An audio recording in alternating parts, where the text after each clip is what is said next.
बातमीपत्राला सुरुवात करूया। मोठ्या बातमीनं नागपूरच्या लाचलुचपत प्रतिबंधक विभागाच्या पथकानं गुरुवारी मोठी कारवाई करत जलसंपदा विभागाच्या अधीक्षक अभियंत्याला तब्बल 70,000ची लाच घेताना रंगेहात अटक केली।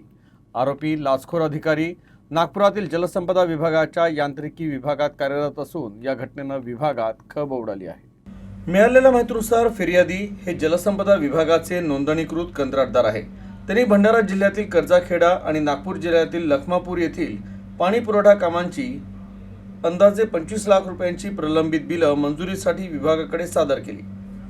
दरम्यान अधीक्षक अभियंता रवींद्र वानखेडे यांनी बिलं मंजूर करण्याच्या बदल्यात बिलाच्या 2% दरानं 50,000ची लाच मागितली।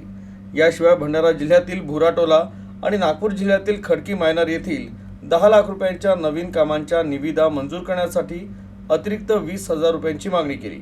अशा प्रकारे लाचेची एकूण रक्कम 70,000 रुपये होती। मात्र कंत्राटदाराला लाच देण्याची इच्छा नसल्यानं त्यानं एसीबीकडे तक्रार केली। नागपूर एसीबीच्या पथकानं तपास करून पडताळणी केली।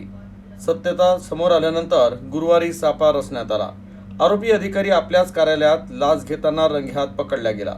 आरोपीच्या झडतीदरम्यान एसीबीच्या पथकानं सापळ्याच्या रकमेव्यतिरिक्त 36,000 रुपयांची रोख रक्कम देखील जप्त केली।